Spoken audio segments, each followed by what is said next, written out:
que Él nos entregue de su palabra, lo mejor de Él, que es el alimento para nuestras vidas. Bendito sea su nombre.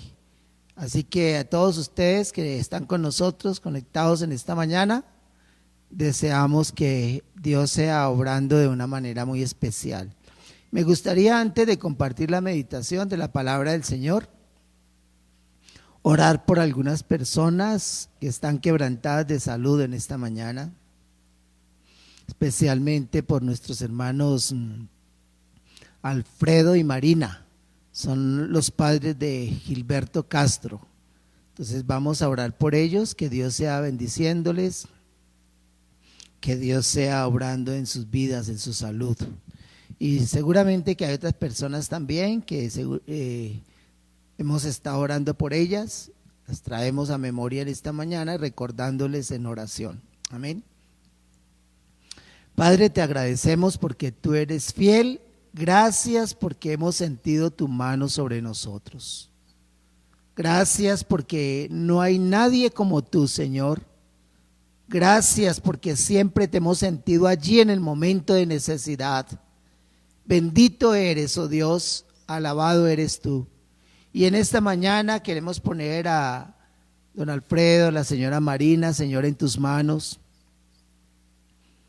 Tú conoces sus cuerpos y todo lo que pueda estar pasando, Señor. Y ni un miembro, por pequeño que sea de nuestro cuerpo, se escapa, Señor, de tus manos. Así que les ponemos delante de que tú seas obrando, Señor, en ellos. Bendíceles, guárdales, protégeles, te lo rogamos, Señor. Gloria a tu nombre, bendito Señor. Y Señor, queremos poner en tus manos también a otras personas, ya sea de nuestra congregación, relacionados con nosotros. Seguimos clamando por Blanquita, por Emilio en Medellín, que tú les guardes, les proteges. Gracias por lo que tú has hecho ya en sus vidas, Señor. Gracias porque has estado allí y has escuchado la súplica de tu pueblo, Señor. Ellos están en tus manos, oh Dios, bendito seas. Gracias, Dios. Y por cada persona que hace parte de nuestra congregación, en su condición de salud, Señor, los ponemos delante de ti. Que tú seas obrando, Señor. Te lo rogamos en el nombre que es sobre todo nombre, de Cristo Jesús. Amén. Amén. Bueno, entonces quiero recordar que como iglesia sigamos orando por estas personas que están haciendo parte también de la congregación, orando por todos aquellos que de alguna manera están en comunión plena con la iglesia del Señor, por aquellos que siguen fieles y que no solamente el día como hoy, domingo, sino también que en las otras actividades de la semana, están allí conectados el día miércoles, el día sábado, todos los otros días de la semana están conectados con nosotros. Para ellos, gracias damos a Dios y bendecimos su nombre. Y también por los líderes que hacen parte de nuestra congregación, que nos han estado apoyando, que también han estado al frente de cada una de estas actividades. Recordamos cada una de ellas. Los jóvenes siguen en su actividad, siguen la actividad los niños, siguen la actividad los del grupo de misiones, siguen en actividad también cada grupito de la iglesia, la alabanza y todas esas cosas siguen delante del Señor en su actividad y bendiciendo a cada uno de los que hacen parte de la congregación. Bendito sea el nombre del Señor por esto. A Él alabamos, a Él glorificamos, a Él exaltamos. Entonces vamos a retomar en esta mañana, el tema que estamos trabajando, pero antes de eso voy a invitar a mi esposa que pase aquí adelante y ella va a compartir un anuncio especial también con la congregación. Muy buenos días, el Señor les bendiga. El anuncio que quiero compartir en esta mañana es, vamos a tener un servicio, el culto unido, el 23 de agosto a las 10 de la mañana. Estaremos enviando más información más adelante, pero para que estemos todos participando de este tiempo especial con nuestras iglesias aquí en Bogotá y la iglesia, incluida la iglesia de Medellín. Entonces, este anuncio se va a estar dando y vamos a enviar otros aportes, digamos, para que puedan estar ahí muy pendientes. Muchas bendiciones y Dios les guarde a todos. Bueno, y retomando nuestro tema, entonces yo quiero volver. Las personas, yo creo que la gran mayoría que hemos visto en esta mañana conectados y que nos han seguido, han venido en la secuencia de mensajes que hemos compartido durante varios domingos ya. Estamos hablando del libro de Proverbios y el estudio lo titulamos Sabiduría de lo Alto. Ya hoy corresponde parte 6, así que damos gracias a Dios por esto. Hemos venido analizando algunas partes de las Escrituras, pero resaltando de una manera muy especial. La primera parte, la introducción del libro de Proverbios, y donde nos habla básicamente que el temor de Jehová es la sabiduría, ¿sí? Que la sabiduría es el temor de Jehová, que la sabiduría es el temor de Jehová. Y el énfasis ha sido puesto en eso. Aprovechamos la oportunidad como para dar algunas pildoritas también en el estudio de las Escrituras, hablando de que todo escrito, todo libro debe tener algunos componentes que son fundamentales. Y no hablamos solamente de los libros de la Biblia, sino cualquier libro secular debe contar o tener esos ingredientes. Y hablábamos que esos componentes son el propósito, el material y la estructura. Y estamos así viendo en el libro de Proverbios, estos tres elementos, ¿sí? Destacamos que el libro de Proverbios es un libro escrito mayormente por Salomón, aunque hay otras personas que intervienen también allí, pero mayormente por Salomón, ¿sí? Y entonces estamos destacando el propósito que está en los primeros versículos del libro de Proverbios, que venimos analizando eso. Antes de analizar esos primeros versículos y ese propósito, estuvimos hablando acerca de dos palabritas bien importantes ahí en las Escrituras, en el libro de Proverbios. Aquí está la diapositiva. ¿Sí? Después de resumir esas dos palabras, sabiduría y temor, que lo evidenciamos, lo mostramos claramente, ahora entremos a hablar un poco del propósito del libro. Y del domingo pasado, antepasado, estábamos hablando acerca de ese propósito, ¿no? Que el escritor sagrado en el capítulo 1, los versículos 2 al 6, nos describe con mucha claridad el propósito del libro. Con toda claridad ese propósito lo presenta allí y no hay ningún temor a equivocarnos. Hablando acerca del propósito del libro, entonces aparecen allí, lo destacamos y es lo que hemos venido estudiando ahora, que habla acerca de que el libro de Proverbios han sido dados para entender sabiduría y doctrina. Después de esto, entonces describimos un poquitico lo que eso era, lo que tenía que ver con entender, que tenía que ver con una experiencia relacional, ¿sí? Experimental, tenía que ver con experimentar algo. Hablábamos acerca de eso. Decíamos que la doctrina es una advertencia, una instrucción, una enseñanza, una disciplina, un consejo que se nos es dado. Decíamos también que el libro de Proverbios dice que también ha sido dado para conocer razones prudentes.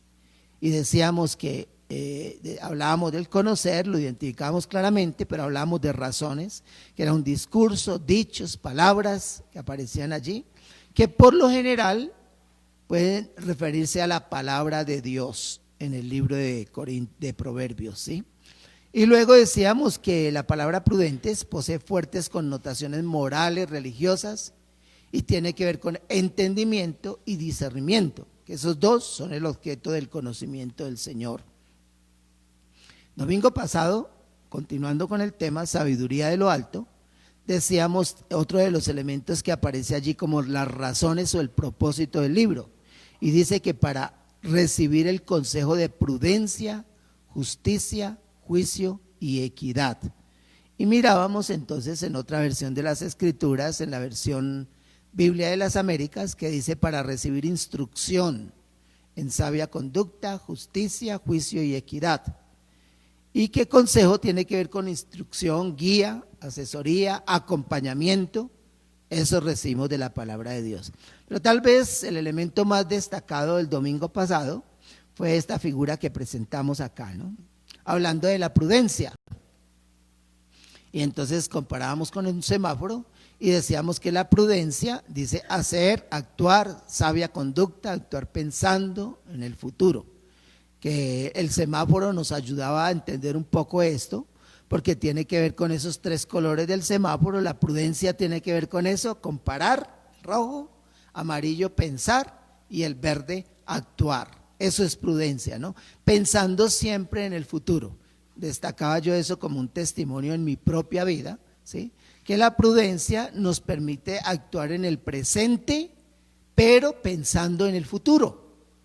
El imprudente no piensa en el futuro, solamente hace lo que en el momento se le viene a su cabeza.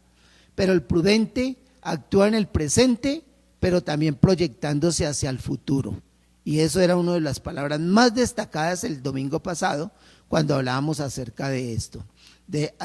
Prudencia tiene que ver con hacer, con actuar, en sabia conducta, actuar pensando en el futuro.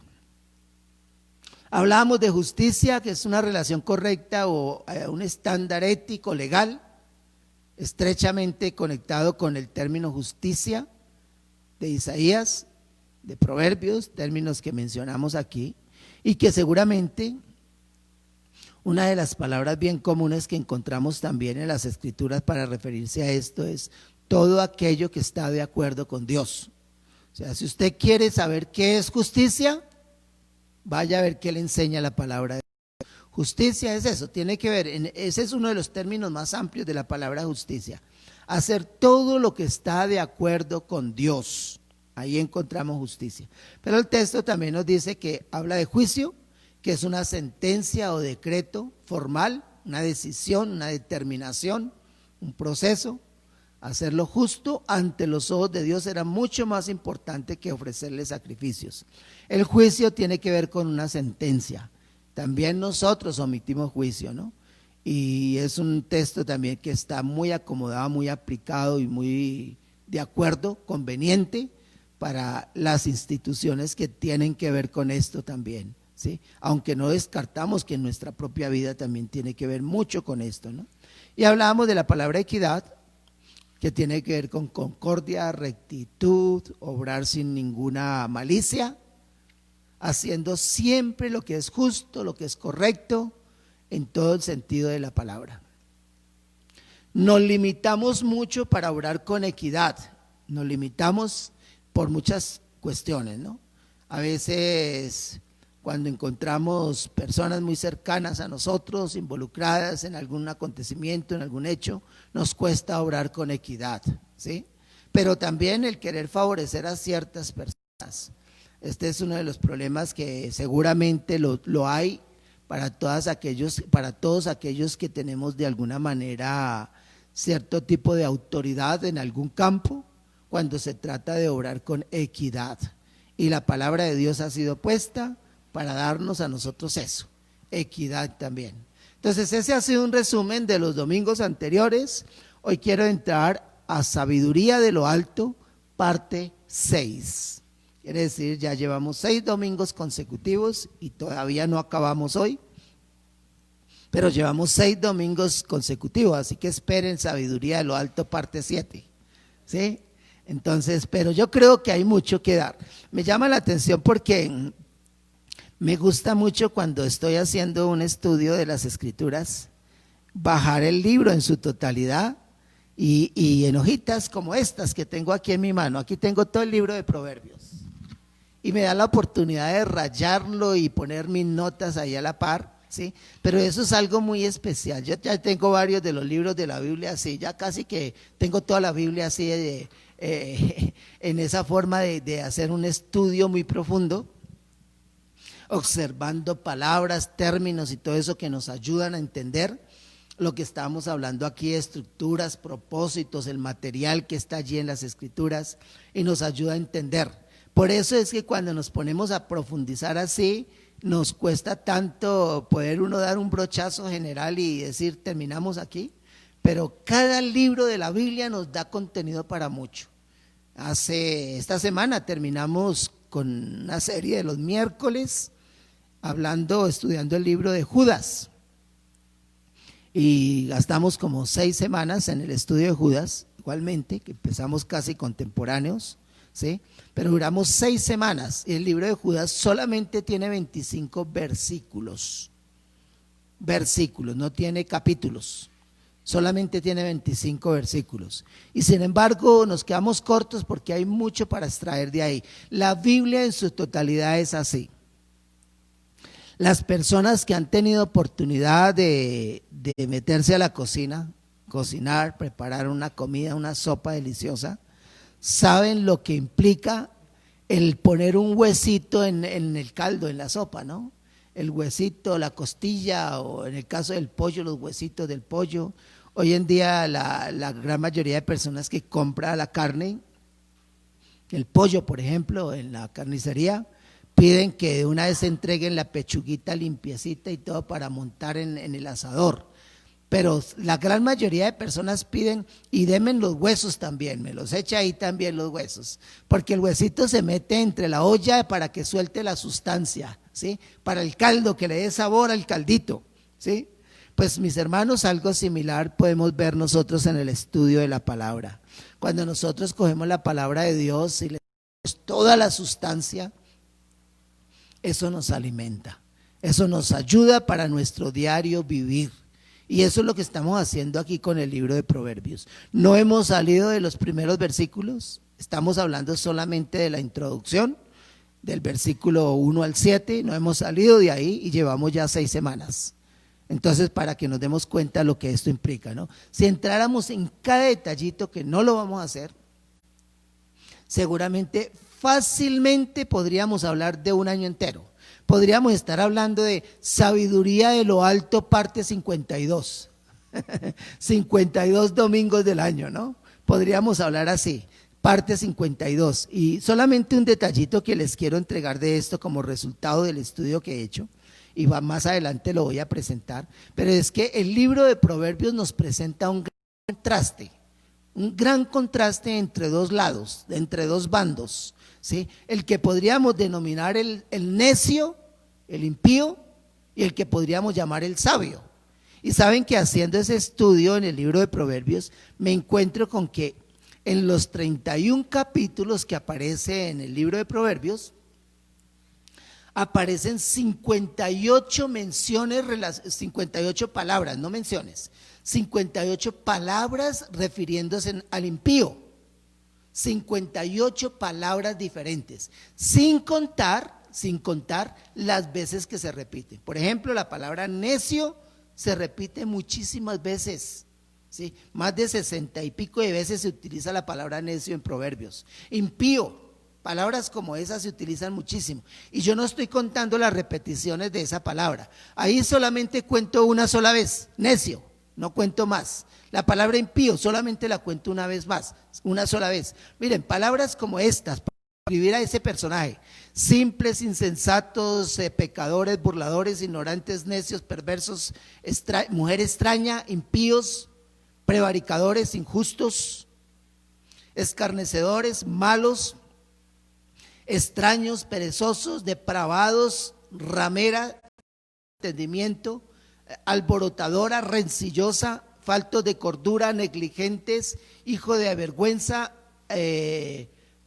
maldadosos, lengua perversa, hipócritas, crueles, perversos de corazón, hombres malos de pensamientos, vagabundos, testigo mentiroso, indolentes, prevaricadores, transgresores, mal mensajero, caminos pervertidos, engañosos, opresores de los pobres, iracundos, soberbios, codiciosos, altivos de corazón, chismosos, el que se alegra de la calamidad, el rebelde, el mensajero cruel, los fatuos, los negligentes, el disipador, los fatuos, los insensatos, los avaros, los bebedores de vino, borrachos, los malignos, los que aborrecen a los pobres, los ociosos, los sanguinarios, los inicuos, los adúlteros. Mire, Estoy hablando de 58, 60 palabras para describir a ese bando, ¿sí? A ese bando de los simples, los insensatos, los impíos, para referirse a ellos. Mientras que para referirse al otro bando, que es el bando de los sabios, aparece 24 palabras para referirse a ellos, ¿no?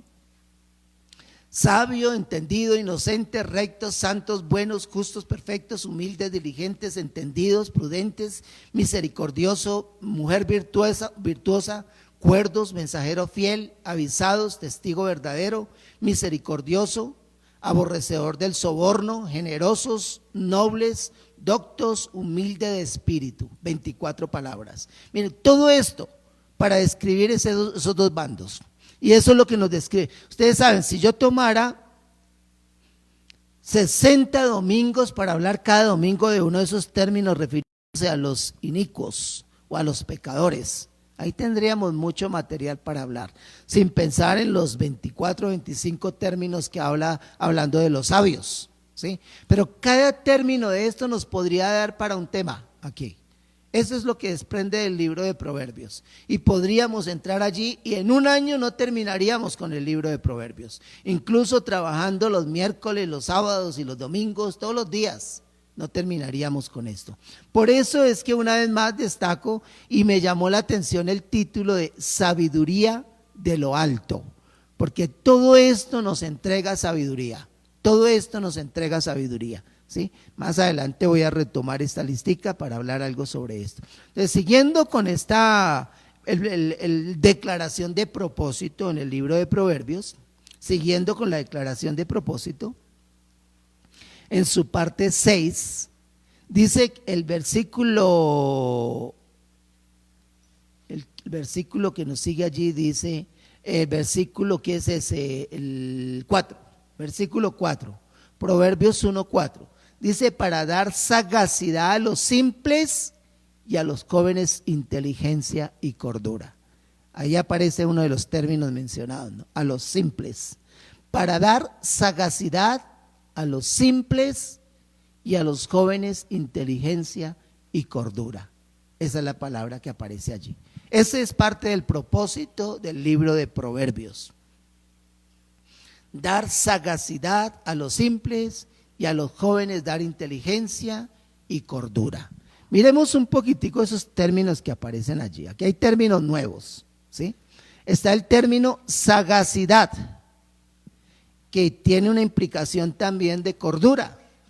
Es una discreción, podríamos ver algo así como una artimaña en buen sentido de la palabra, ¿sí? Una artimaña en buen sentido de la palabra. Es eso que podemos hablar de una persona despierta, es una persona ágil, es una persona que tiene la respuesta en su boca, pero no estamos hablando de malicioso, estamos hablando de una persona que sabe utilizar la sabiduría, que sabe utilizar la palabra del Señor. Y cuando estamos enfrentando diferentes situaciones adversas en nuestra vida, sí que necesitamos que esa palabra esté en un momento oportuno para nosotros, ¿sí? Miren, por ejemplo, lo que dice Proverbios capítulo 3, versículos 5 al 9. Miremos este pasaje por un momento. Proverbios 3, 5 al 9.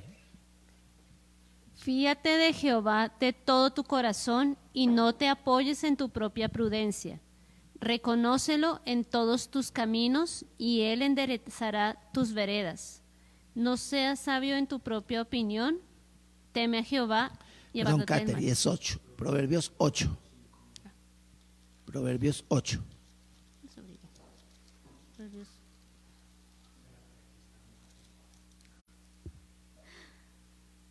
Proverbios 8 del 5 al 9 dice así: entended, oh simples, discreción, y vosotros necios entrad en cordura. Oíd, porque hablaré cosas excelentes y abriré mis labios para cosas rectas, porque mi boca hablará verdad y la impiedad abominan mis labios. Justas son todas las razones de mi boca y no hay en ellas cosa perversa ni torcida. Todas ellas son rectas al que entiende y razonables a los que han hallado sabiduría. Hasta ahí. Miren este versículo, por ejemplo, el 5 dice: y vosotros necios, entrad en cordura, entrad en discreción, ¿sí? Dice, también connota prudencia. Vosotros necios, entrad en prudencia. Recordamos el semáforo, ¿sí? Haga el alto, pare, piense, actúe. Eso es lo que está diciendo cuando dice entrar en prudencia. Pero la sagacidad es aquella semillita que nace de adentro de nosotros, que naturalmente nos la da la palabra de Dios, para obrar en un momento determinado que impida que nosotros obremos locamente. Y estamos en un mundo donde necesitamos tanto de sagacidad, ¿sí? Necesitamos tanto que Dios sea obrando con esos elementos en nuestra vida. Somos llevados por momentos de ira, que a veces producen que cometamos locuras, que hagamos cosas nos vamos a arrepentir, pero a eso se refiere cuando habla la palabra sagacidad, que tengamos en punto, en el momento preciso, esa palabra de Dios en nuestra boca, en nuestro corazón, en nuestra mente, que nos impida cometer errores.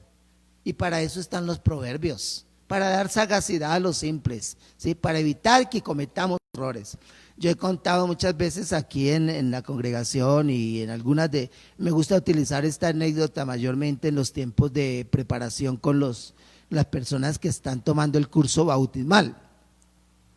Pero esto es un ejemplo que seguramente a muchos de ustedes les ha pasado también.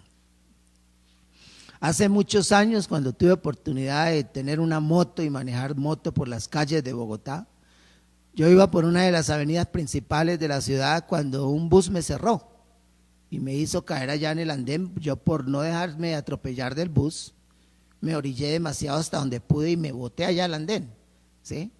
Y el bus siguió tranquilo como si nada. Pues yo soy persona también y las personas nos airamos, ¿sí? Y nos enojamos también, ¿sí? Y en ese momento yo me airé, me enojé y puse mi moto ahí y rápido prendí otra vez la moto para irme detrás del bus, y mi intención era llegar allá y al alcanzar el bus, pegarle un puñetazo a la lata del bus y mirar al hombre de una manera desafiante, con palabras fuertes, no vulgares, porque gracias a Dios nunca ha estado eso en mi boca, pero sí al hombre por lo que había hecho. Cuando yo estaba acercándome al bus nuevamente para proceder de esa manera, cegado por la ira en ese momento, entonces llegando yo a alcanzar el bus, antes de que yo llegara a la par con el conductor hizo lo mismo otra vez y me cerró, ¿sí? Naturalmente en esta segunda ocasión ya no actué con la misma ira, pero sí en ese momento simplemente me paré ahí y me puse a pensar. El Señor me dio la habilidad de pensar en ese momento, y yo recuerdo que una palabra estaba fuerte en mi mente: Diego, ¿qué vas a hacer? ¿Qué vas a hacer? Esa fue la palabra que llegó a mi mente, ¿sí? Y yo me paro y le digo: Señor, yo tengo que aguantarme todo esto por ser cristiano. Eso era mi lucha interna, y le decía al Señor así: tengo que aguantarme por ser cristiano. Y la respuesta que yo inmediatamente recibí de parte de Dios era: no solamente eres cristiano, eres pastor. Cuando el Señor me habla de esa manera a mí, me puso a pensar, me detuve por un momento allí, ¿sí? Y vino a mi mente esa palabra, ese texto de las Escrituras que dice: no os venguéis vosotros mismos, amados míos, sino dejad lugar a la ira de Dios, porque escrito está: mía es la venganza, yo pagaré, dice el Señor. Eso me lo recordó el Señor. Eso es traer a la memoria, ese es el temor de Jehová. Es dejar que la palabra de Dios sobre nosotros. Y me paré allí yo pensativo y dije: esta vez no lo voy a volver a alcanzar.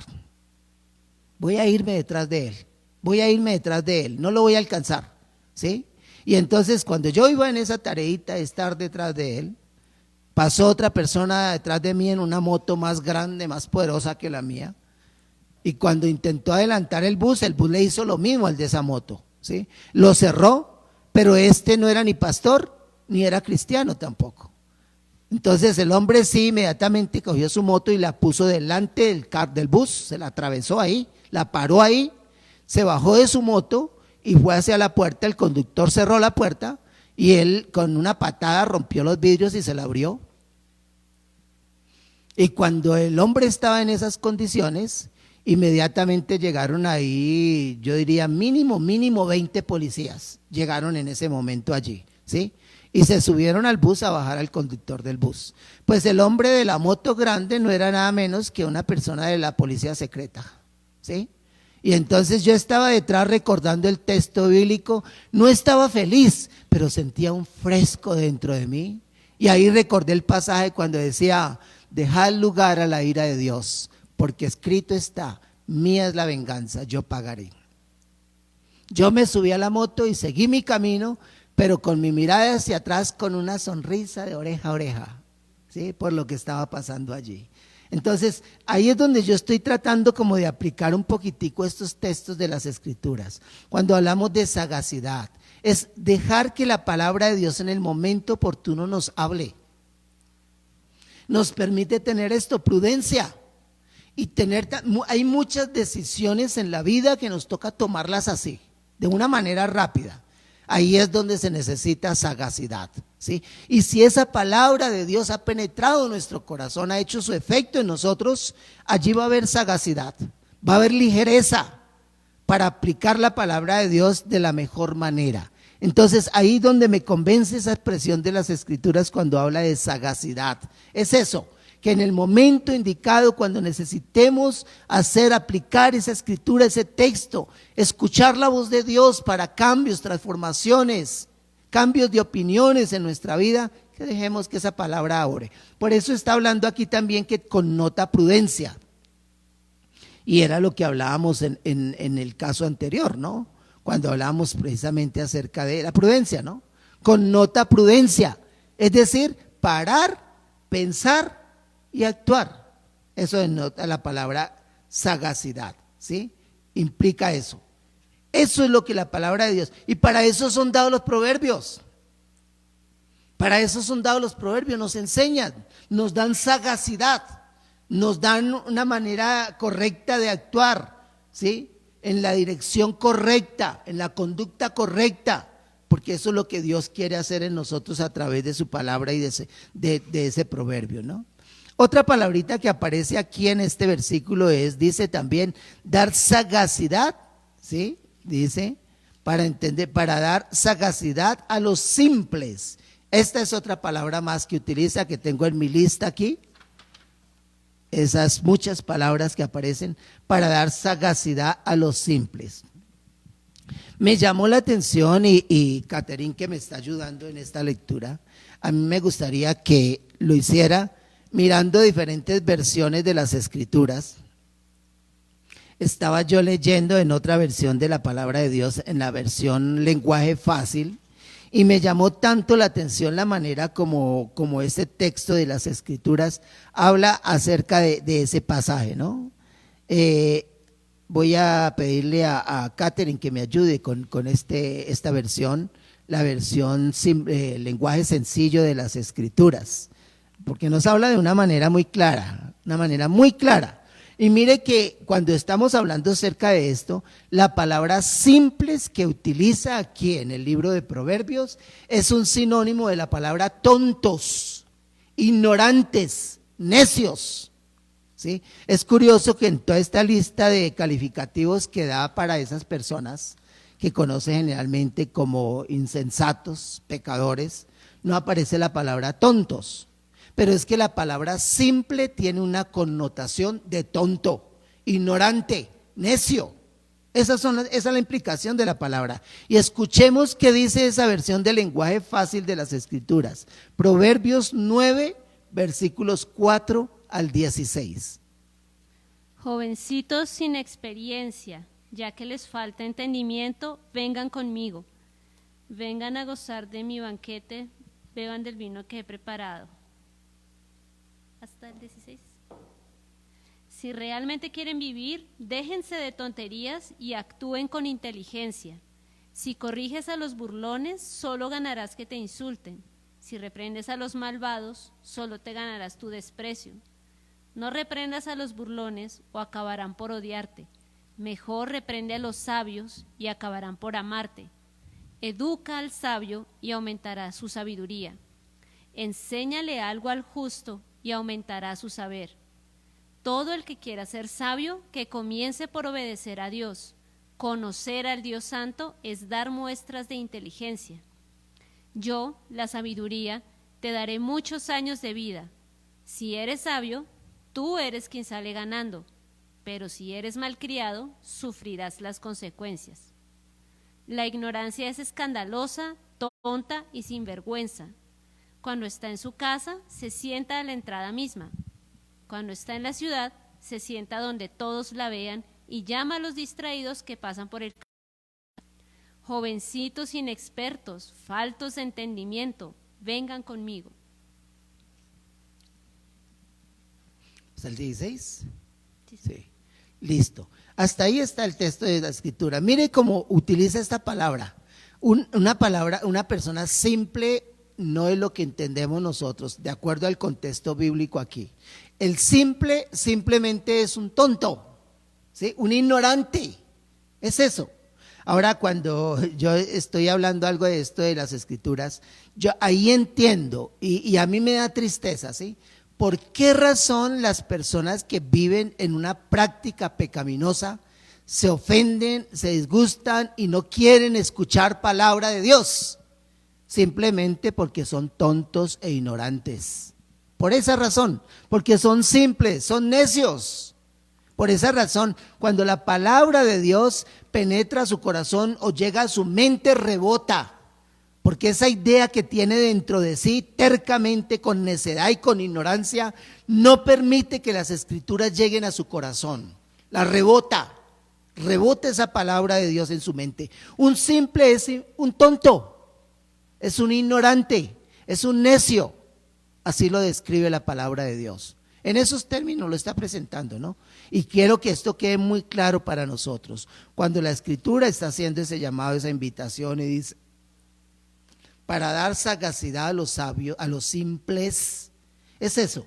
El tonto, el simple, no permite que las escrituras lleguen a su cabeza para obrar con sagacidad. No permite eso. Y no lo hay. Por eso es que su cabeza se llena de ira. He visto las mismas situaciones que me ha pasado a mí o que me llegó a pasar. Los que manejamos lo sabemos a diario, ¿no? Vamos por las calles y las personas cometen imprudencias, el carro nos cierra, el peatón se atraviesa en un momento inoportuno, en una avenida inoportuna, y fuera de eso nos mira diciéndonos palabras vulgares, soeces. Sí, es un simple, ese es un tonto, ese es un ignorante, es un necio. Pero usted y yo no podemos actuar de la misma manera, responder a esto, porque usted y yo somos otro tipo de personas. El principio de la sabiduría es el temor de Jehová, dice la palabra del Señor. En nosotros hay algo diferente. La persona que está acabando de una manera tonta con su salud a través de esas prácticas, como usted está viendo ahí en la diapositiva, ¿no? Ese es un ignorante, es un tonto, el que está acabando con su salud de esa manera. Y para ellos es dada la palabra de Dios, ¿sí? Para ser sagaz al simple, ¿sí? Para que tenga manera de poner en práctica lo que dice las escrituras. Muchas tonterías hace el tonto, muchas simplezas hace el simple, muchas cosas ignorantes hace el ignorante, muchas necedades hace el necio, ¿sí? Y la palabra de Dios está puesta para eso. Los proverbios son dados para eso, ¿no? Entonces avancemos aquí y vamos al siguiente y último aunque ahí me voy a detener harto en el resto del tiempo que nos queda. Me voy a detener porque yo considero que si bien es cierto, hace parte del propósito del libro de Proverbios, pero nos da una serie de explicaciones que vamos a profundizar allí para entender el resto del contenido del libro de Proverbios, ¿sí? Entonces escuchen bien, aquí nos vamos a demorar más con este punto. Estamos hablando de los 5 paras que aparecen ahí, ¿no? En el 2 aparecen 2 veces, entender sabiduría y doctrina para conocer razones prudentes. El 3 aparece una vez para recibir el consejo de prudencia, justicia, juicio y equidad. El 4 aparece una vez para dar sagacidad a los simples y a los jóvenes inteligencia y cordura. Pero el 6 dice para entender proverbio, y ahí es donde voy a demorarme más, porque estamos estudiando proverbios. Y dice para entender proverbio. Si el libro me está hablando que el propósito del libro es eso, entonces por eso vale la pena darle más de nuestro tiempo a esta parte aquí, ¿no? Para entender proverbio y declaración, palabras de sabios y sus dichos profundos. Para entender, eso es lo que está diciendo acá. Entender proverbio y declaración, palabra de sabios y sus dichos profundos. Analicemos un poquitico estas palabras que aparecen allí. Primero que todo, hablemos del proverbio.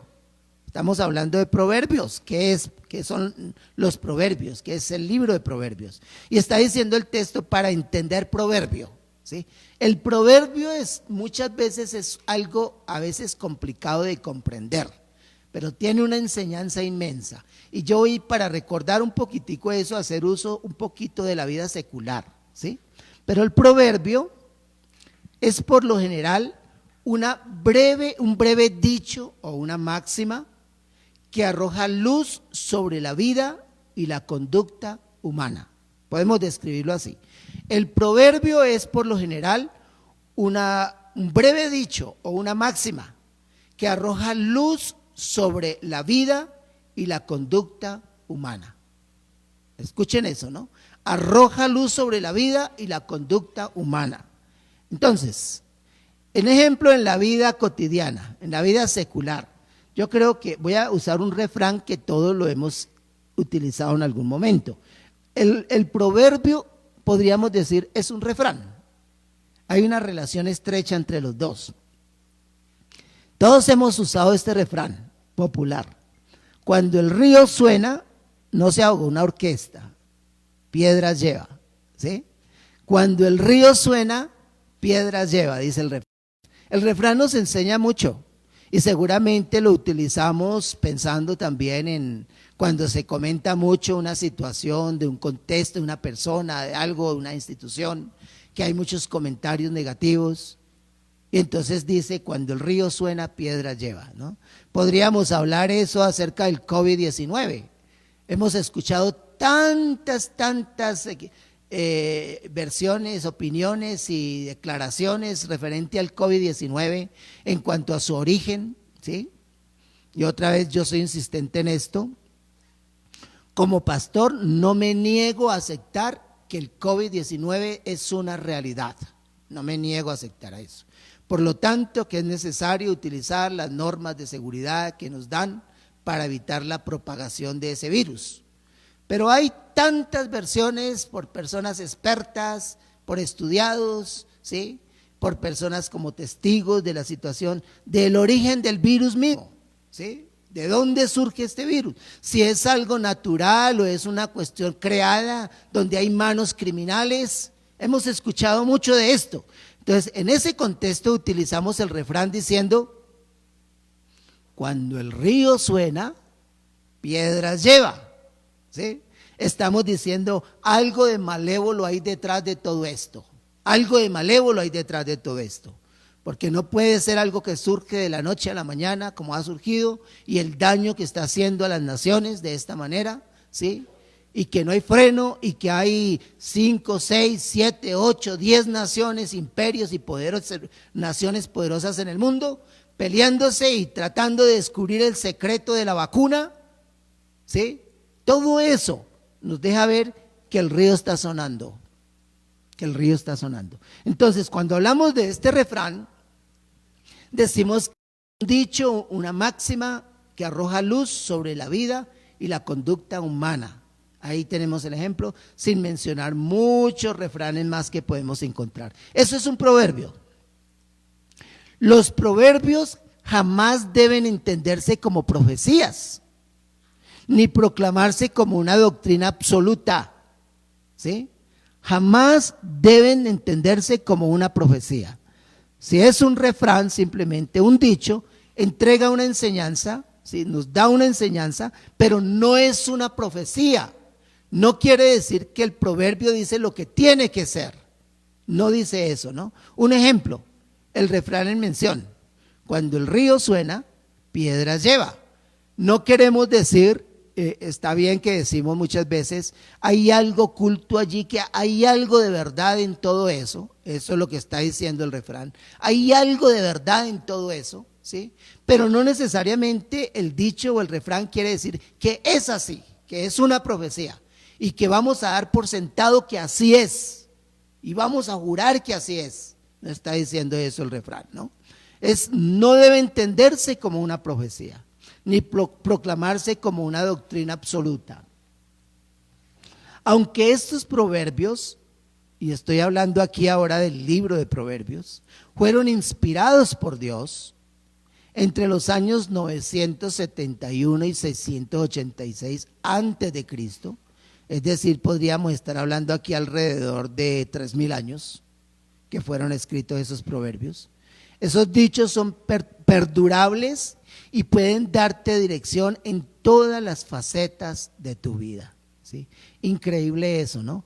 Algo que ha sido escrito cerca de 3000 años y todavía sea vigente para hoy, ¿sí? Y ahí es donde yo quiero, con todo respeto, pero contradecir a aquellas personas que dicen que la Biblia es un libro obsoleto, que es un libro que no tiene sentido. Mis hermanos, cuando yo leo detalladamente y trabajando a conciencia, como lo he hecho en estos días con el libro de Proverbios, rayando palabra por palabra y metiendo cada expresión de esas en mi corazón, digo, a pesar de que es un libro escrito hace 3000 años casi, pareciera escrito ayer, porque es que nos pinta las situaciones que hoy en día nuestro mundo vive. No nos deja ver otra cosa, nos deja ver que ese gran virus llamado pecado, que entró desde hace tantos siglos a este mundo, hoy sigue haciendo sus estragos, ¿sí? Aunque estos proverbios fueron inspirados por Dios y escritos hace 3000 años, esos dichos son perdurables. La Biblia nunca será obsoleta. Dice un texto también de, si no estoy mal, uno de los evangelios, me acuerdo bien si es tal vez Marcos 13:31, no sé bien, que dice algo así como, el cielo y la tierra pasarán, pero mis palabras no pasarán, dice el texto bíblico, ¿no? Porque estos proverbios son perdurables y pueden darnos dirección en todas las facetas de nuestra vida.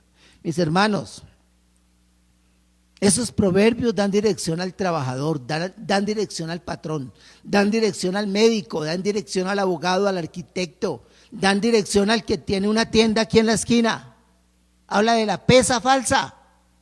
Miren, es contemporáneo, ¿sí? Hay dirección para el joven que va atrás, busca de una ramera, porque habla sobre eso y es el tiempo que vivimos hoy en día. El libro es tan acertado, tan prudente, tan a tiempo llega para enseñarnos en todas las facetas de nuestra vida, a pesar de que fue escrito hace 3000 años, porque ahí detrás de eso está la presencia de nuestro Dios. Dios fue el creador del universo y Él sabe cómo el universo se maneja mejor, cómo nos manejamos mejor nosotros. Y para eso, para darle prudencia, para darle sagacidad, para darle al simple, está diciendo eso, ¿no? Pero también cuando habla de los proverbios, está diciendo para entender proverbio.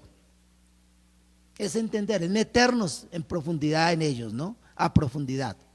En este caso, el libro de Proverbios emplea un lenguaje figurado, y más adelantico voy a hablar de eso, por ahora dejemos esto sobre el tintero, pero el libro de Proverbios utiliza un lenguaje figurado, algo que en el estudio de las escrituras podríamos llamar algo así como figuras retóricas, así podríamos llamar, figuras retóricas. El libro maneja un lenguaje figurado y hay que entenderlo dentro de cada contexto Y para eso tenemos las herramientas en la misma palabra de Dios. Sí, eso es lo bonito, que la misma Biblia nos da las herramientas para interpretarlo. Ahí estamos entrando al campo de lo que llamaríamos hermenéutica bíblica, la interpretación de las escrituras. ¿Sí? Ahí estaríamos entrando en eso. Pero el libro maneja un lenguaje figurado y lo que llamamos nosotros figuras retóricas, que abunda en metáforas, símiles, hipérboles, metonimias y otra cantidad de figuras retóricas que conocemos así. Más adelantico voy a hablar un poquito de eso, voy a retomar este punto, ¿sí? Que deben interpretarse como tales a la luz de su propósito original. Deben interpretarse como tales a la luz de su propósito original. Cuando yo estoy estudiando Proverbios y sé que la Biblia me dice que ese libro es para entender el proverbio, tengo que entender estas figuras, tengo que entenderlas. No podemos aplicarlo en un contexto equivocado porque estamos errando, ¿sí? Y yo sé que por falta de eso muchas veces erramos. Yo voy a mencionar algunas cositas de esas, ¿sí? Por ejemplo, yo sé que hay algún sector amplio del pueblo cristiano evangélico que está totalmente opuesto y ajeno al consumo de bebidas alcohólicas, como cerveza, vino, champaña, cosas como esas, ¿sí? Yo no encuentro en las escrituras ningún pasaje bíblico que me diga que tomarse una champaña es pecado. Yo no encuentro ningún pasaje en la Biblia que me diga tomar una cerveza es pecado, que tomarse un vino es pecado. Al contrario, ¿cómo entendemos a Pablo cuando le dice a Timoteo, toma un poco de vino a causa de tu estómago? Y enseguida de esa frase el apóstol Pablo le dice a Timoteo, sed santos porque Dios es santo. Entonces habría una gran contradicción. Pero esas figuras, ese tipo de elementos y de literatura tenemos que aprender a manejarlo en las escrituras. La Biblia no habla en ningún momento de que tomarse un vino, tomarse una cerveza, tomarse una champaña es pecado. Pero la Biblia sí habla en contra de las borracheras. Eso sí habla la Biblia, en contra de las borracheras. Es más, aunque la Biblia no dice que tomarse una champaña, un vino, una cerveza es un pecado, ¿sí? Si usted tiene problemas, y ahí es donde estamos hablando de también a la luz de su propósito original, interpretarse. Si usted es una persona que ha tenido problemas con el licor, que ha tenido problemas de alcoholismo, el tomarse solamente una cerveza es dañino para usted, porque eso lo va a llevar a volver a sus tiempos antiguos. Ahí utilizaríamos un proverbio o un refrán viejo que ustedes y yo lo conocemos muy bien, que dice, el que tiene rabo de paja, no lo arrime a la candela. Y ahí estamos enseñando en un contexto de ese refrán, ¿sí? Por eso decimos y enfatizamos aquí que abunda en metáforas, en todas estas figuras que deben interpretarse como tales a la luz de su propósito original. Así debemos entender el proverbio. Y a eso nos llama la atención el versículo 6. Entender proverbio. Estas figuras retóricas son palabras, frases o expresiones que se usan de manera figurada más bien que en un sentido literal. Y eso es lo que debemos entender, ¿no? Esas figuras retóricas son palabras o frases o expresiones que se usan de una manera figurada para más bien entenderlo en un sentido literal, más bien que en un sentido literal, perdón, ¿sí? Cuando nosotros estamos hablando acerca de eso, y en ese contexto, por ahí hay un salmo, por ahí que dice que los árboles del campo aplaudirán. Ahí encontramos una figura retórica. Usted nunca ha visto los árboles aplaudiendo literalmente, pero es una manera de expresar el mecerse de los árboles, ¿sí? Es una manera de dar a entender eso, ¿sí? El mecerse de los árboles. No es algo en el sentido literal, porque ellos no tienen manos para hacer lo que nosotros hacemos. Pero ahí encontramos una figura literal, una figura de estas retóricas, ¿sí? Miremos por un momento para explicar un poquito cada una de estas figuras, este pasaje que se encuentra en Lucas 22, el versículo 19. Lucas 22, 19, que dice así: Y tomó el pan y dio gracias y lo partió y les dio diciendo: esto es mi cuerpo que por vosotros es dado. Haced esto en memoria de mí. Miren, mis queridos hermanos y amigos que me escuchan en esta mañana, esto ha sido un texto que ha causado grandes dificultades, incluso doctrinales. Es uno de los textos que para nosotros cristianos evangélicos, ¿sí?, a veces nos pone así en contradicción con la Iglesia católica, apostólica y romana, agrego, porque nosotros somos católicos también, pero no somos romanos. Somos católicos y somos apostólicos, pero no somos romanos, ¿sí? Entonces, pero nos pone en contradicción, porque en la Iglesia católica apostólica romana hay una doctrina que se llama la doctrina de la transustanciación. Así se llama esta doctrina, la doctrina de la transustanciación, que quiere decir que cuando el sacerdote levanta el vino de consagrar, o cuando levanta el pan o la hostia, en ese momento, literalmente, ese vino que es producto de la uva, de la vid, se convierte literalmente en sangre de Cristo. Entonces, cuando se la toma el sacerdote, porque los fieles no se la toman, sino solo el sacerdote está tomando sangre de Cristo. Y cuando el sacerdote levanta la copa, el cáliz de la hostia, literalmente esa hostia que es producto de la harina del trigo, se convierte en cuerpo de Cristo. Eso dice la doctrina de la transustanciación. ¿Sí? Cuando nosotros miramos eso, nos encontramos entonces con estas figuras retóricas, y para empezar hablando de ellas, hablamos de la metáfora. Voy a resumirlas así y el próximo domingo retomamos este tema, ¿sí? Hablamos de la metáfora. La metáfora es una figura retórica que significa o es una comparación entre dos elementos, pero no incluye los términos de comparación. Me refiero, nosotros cuando comparamos algo decimos, este es parecido a este, ¿sí? O este no es así como este, ¿sí? O decimos, los perros son como los gatos, ¿sí? Y aparece una palabrita que es como, ¿sí? En la metáfora no aparece esa palabra de comparación. Entonces la persona que la lee tiene la tendencia a aplicarlo literalmente. Cuando dice el texto bíblico que este es mi cuerpo, entonces a verse de una manera literal. Y realmente esto es una figura retórica llamada metáfora, que Jesús está diciendo, esto es como mi cuerpo, está expresando así. El pan, dice, es mi cuerpo. No está diciendo que literalmente ese pan es el cuerpo de Cristo. Es una figura retórica llamada metáfora, donde se está haciendo una comparación, el pan que alimenta, el cuerpo que alimenta, ¿sí? Pero no utiliza la palabra comparadora. Eso es una metáfora.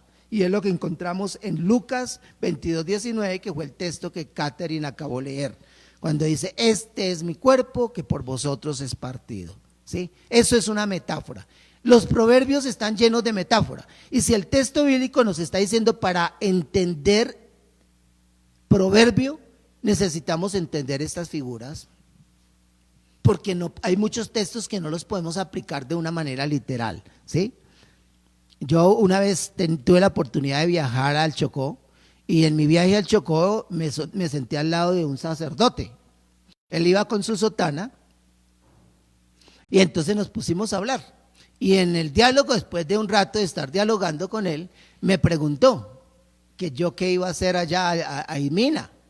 Y empezó a hablarme sobre eso. Ya cuando empezó a preguntarme sobre eso, yo le dije, yo soy pastor. O sea, yo le había seguido toda la conversación, pero no me le había identificado hasta que él me preguntó. Le dije, yo soy pastor. Entonces él hizo una sonrisa, y en medio de su sonrisa dice, los evangélicos son buenas personas, son buena gente, ¿sí? Pero una cosa que yo no comparto con los evangélicos, dice, es que toman la Biblia de una manera literal, ¿sí? Y entonces yo, para que me explicara un poquitico más, le dije, cuénteme, ¿qué quiere decir usted con eso? Entonces me dice, sí, por ejemplo, ese pasaje que dice que si tu mano te es ocasión de caer, mejor que la quites y entres al reino de los cielos sin una mano y no que te pierdas. Me mencionó ese pasaje. Entonces, de una manera irónica, yo le dije, ahora por eso entiendo que la gran mayoría de evangélicos son mancos, son cojos, son tuertos, ¿sí? Porque tomamos el pasaje de una manera literal, le dije yo a él así. Pero la verdad es que sí, hay en muchos contextos cristianos, a veces no se sabe tomar las escrituras. Y los proverbios necesitamos aprender a manejarlos, ¿no? En este caso, la metáfora está hablando de esto, de lo que es una metáfora. Pasemos a la siguiente otra vez. Está el texto bíblico, este es mi cuerpo que por vosotros es dado, haced esto en memoria de mí, dice la metáfora ahí. Esto es mi cuerpo, no hay palabra comparadora. La otra figura que encontramos es un símil. Es otra figura retórica. En el símil es muy parecida, es muy similar a la metáfora, pero con una gran diferencia. En el símil, una comparación de dos cosas o ideas diferentes, pero sí incluye términos de comparación. O sea, ¿cuál es la diferencia entre las dos? Metáfora no incluye palabras que denotan la comparación, pero el símil sí menciona la palabra de comparación, ¿sí? Aquí encontramos un pasaje, vamos a mirar primero el de Mateo 13:31. El de Mateo 13:31 nos habla de la semilla de mostaza. Entonces, ¿por qué miramos y decimos que es un símil? Miremos qué dice Mateo 13:31. Otra parábola les refirió diciendo: el reino de los cielos es semejante al grano de mostaza que un hombre tomó y sembró en su campo. Noten esto, ¿no? Dice, el grano de mostaza es semejante, el reino de los cielos, perdón, es semejante a, ahí está utilizando la palabra de comparación, y está relacionándolo con un grano de mostaza, el reino de los cielos con un grano de mostaza. Así mismo encontramos muchas parábolas en la Biblia. En el Nuevo Testamento está lleno de parábolas así, de comparaciones donde sí se utiliza la palabra comparativa. Apocalipsis 1:14. Su cabeza y sus cabellos eran blancos como blanca lana, como nieve, sus ojos como llama de fuego. Eran blancos como blanca lana, sus ojos como llama de fuego. Esa es la diferencia entre un símil y una metáfora. Encontramos allí la diferencia entre los dos, ¿no? Esas son figuras literarias, ¿sí? Son figuras retóricas que necesitamos aprender a conocerlas también para darle una buena interpretación a la escritura. Otra de esas figuras, lo que llamamos una metonimia. Una metonimia, ¿sí? Una metonimia es una asociación que recurre a la mención de algunos objetos o ideas de alguna manera relacionados entre sí. La asociación que recurre a la mención de algunos objetos o ideas de alguna manera relacionados entre sí. Vamos a mirar un ejemplo de esto. Bueno, la figura que coloco ahí es a propósito, ¿no? Hay una relación entre la llave y el candado, ¿sí? Pero cuando estamos hablando de la metonimia, es una asociación, ¿sí?, de esas ideas, de los objetos, pero que de alguna manera se relacionan entre sí. Miremos Mateo 8:34. Y toda la ciudad salió al encuentro de Jesús, y cuando le vieron le rogaron que se fuera de sus contornos. Mire, dice, y toda la ciudad, ahí hay dos figuras retóricas, en esta frasecita nada más hay dos figuras retóricas, ¿sí? Una es cuando dice y toda, ahí hay una figura retórica, pero la otra es cuando dice la ciudad. Nosotros indudablemente que cuando leemos ese texto, entendemos que cuando dice la ciudad, se está refiriendo a la gente que habita la ciudad, porque en este momento la ciudad es eso, es la gente que habita esa ciudad, y dice que ellos salieron al encuentro de Jesús, ¿sí? Hay muchos pasajes en la Biblia donde habla del mundo, y cuando yo estoy haciendo, una vez hice un estudio aquí sobre eso y presenté un mensaje sobre eso, y que cuando miramos la palabra mundo la vemos en diferentes formas, ¿no?